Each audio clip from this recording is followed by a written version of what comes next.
Hello everyone and welcome back. My name is Dutch Doomsday and today we are finishing up the pharmacy in Hearts Medicine 2.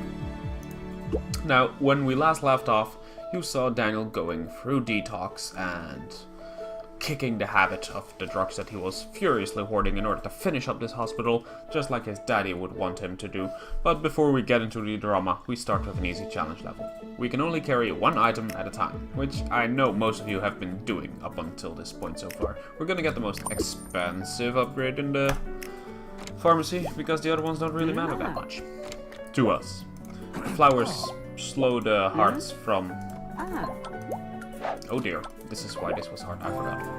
The flowers slow the heart's decline from patients at the checkout, but they will all have golden hearts according to us. So, yeah, there's that. Will we make this in time? Yeah, we will. Totally. Not a problem. But not a golden heart. Okay, so I lied about the golden heart thing. They will not all have golden hearts, but this one will be checked out way ahead of time. We still would not need our good friend flowers. Nobody needs flowers, not even in Undertale do we need flowers. Still very salty about that little bastard. Did not kill him on the genocide run though. Maybe I should have. Maybe I should have.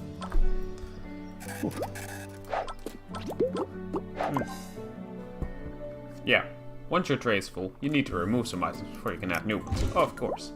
Why did that tooltip not show up in the ward? I don't know. That was part of the tutorial, I didn't code that in, I don't know guys. See, this series is mainly me taking credit for everything amazing about this game, and then... Oh, whoops, I have to remove something. And then laying blame about everything else to the other guys. It's so easy in hindsight, especially now that they're focused on the newest game that came out. Hearts Medicine 3. Hospital Heat. As long as they're focused on that, they don't notice me taking credit for everything. It's great.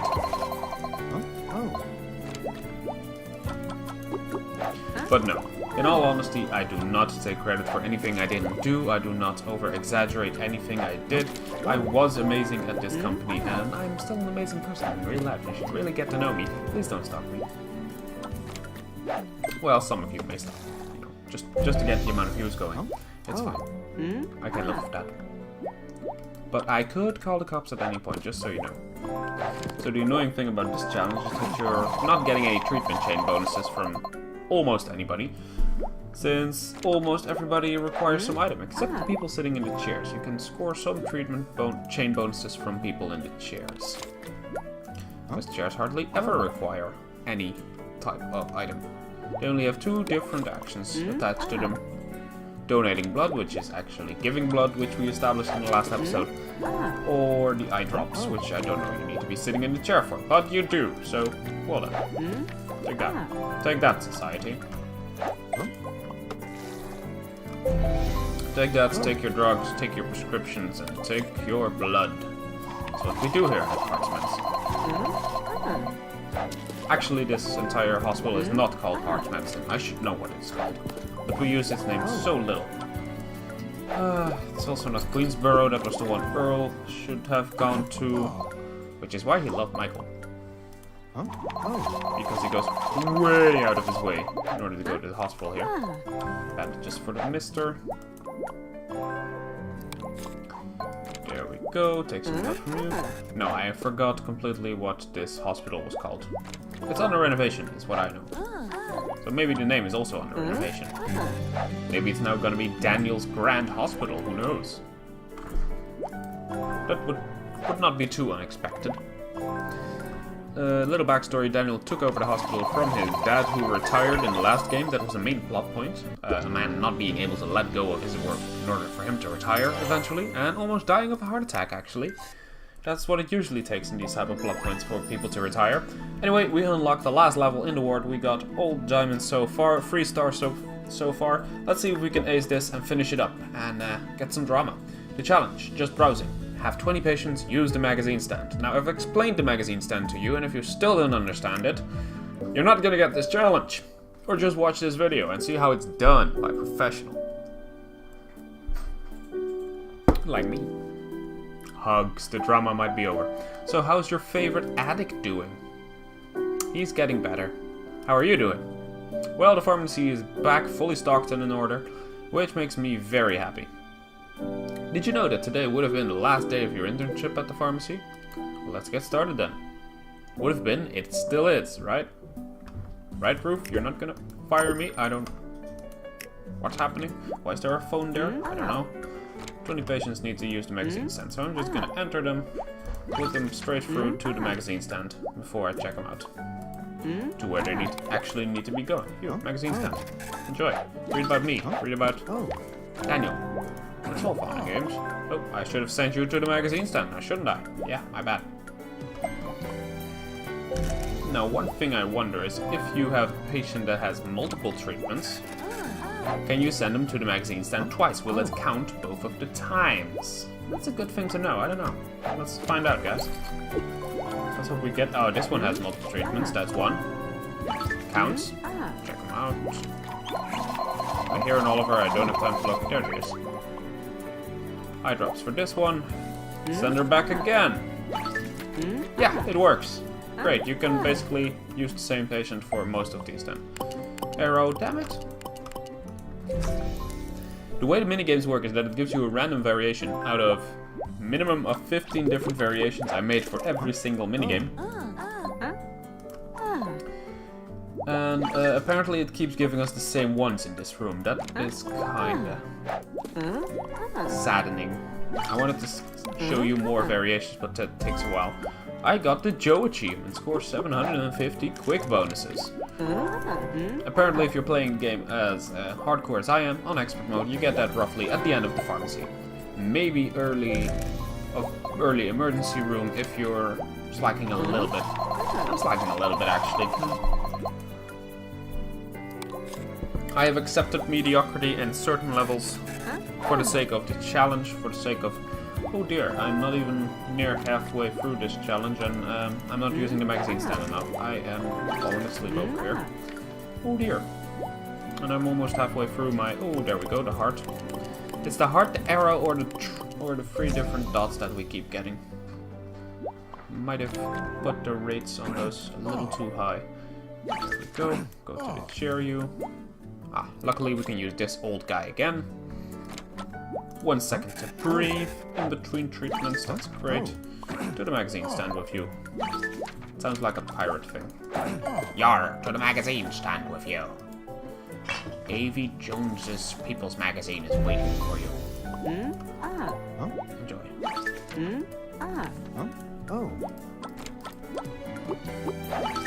Oh my god, this is turning into full focus mode. In order to get this stuff done. The way it's supposed to get done. Okay, thank god. Okay, so I noticed a little slacking in the amount of patients I sent to the magazine, so I needed to pump that up a little bit. I went quiet. Oh, see, I forgot to send this guy to the magazine stand for a second time. That's my bad. I'm slacking again. Many job recruiters are looking for you to have experience with Slack, actually. But not in this manner, no. For those of you unfamiliar with it, Slack is a software type that improves communication with your team and makes setting task lists for each other and knowing what everybody is working on in large team projects very easy. Basically, the animator is working on an animation for a certain NPC or, well, let's say you're creating a zombie. The artist, the 3D modeler has to make the model for the artist. For the zombie, sorry, zombie's artist, same thing. And... Sorry, the artist makes the model, the programmer then grabs the model, starts making basic code, while the artist is continuously working on the textures and the animations for it.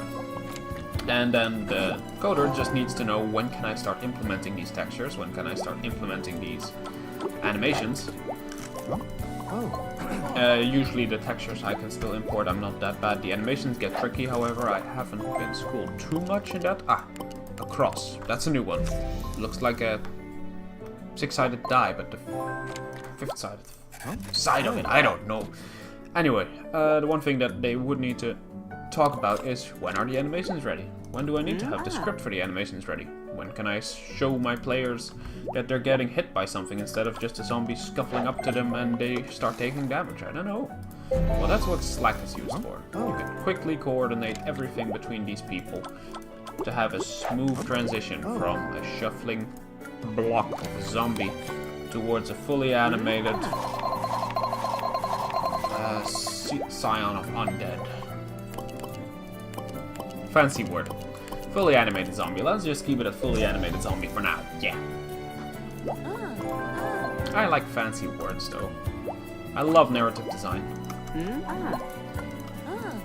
No offense, narrative designer for this game was Sebastian van Waardenbeck, also my lead designer for this game, and my internship coordinator. I hate to call it an internship because I did so much on this game, and calling me an intern just makes people think that I just fetched coffee and got small tasks. No, yes, I did get coffee for some people, but that was purely out of the charity and goodwill of my own heart.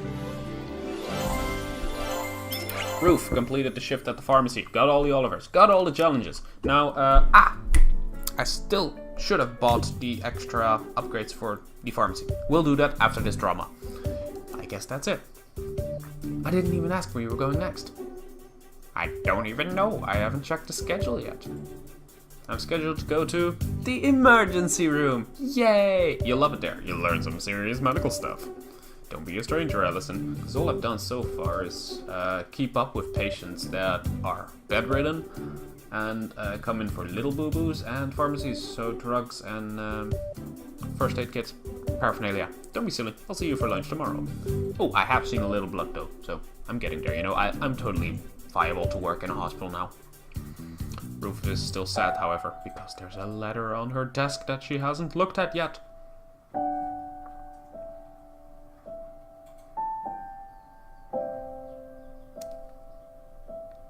Egad.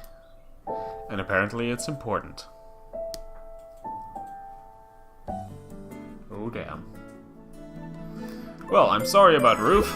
Before I cut this short, there's one more achievement to get. Hold on 1 second. Skip all the drama, because we've just seen this already. Buy the printer. There we go. Bought all the items in this, and let's go to map. Yes. So, now we bought all the items in the pharmacy, and we can leave the pharmacy behind forever. You can also use the money that you've gathered from previous rooms in different rooms, but I want to finish it all in one room, because you get just the right amount of gold from all the levels in the room to upgrade the room to its completion. And I got 2 achievements total in the meantime. This is Joe. You haven't met Joe yet. I love Joe. I am responsible for him carrying a lollipop around and various other things that you will find out. And Roof, who is on the head of somebody that you can't tell yet. Well, I just moused over him, so you might know. To get Oliver out of a tree. Great. Let's get another diamond item, because we have 5 more diamonds, and afterwards we're going to have to play up to 6. So we're going to get this little plaque on the wall. Ah, yeah.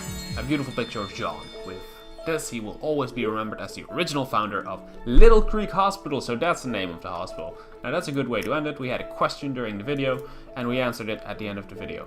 Next video, emergency room. My name is Doomsday. Peace out.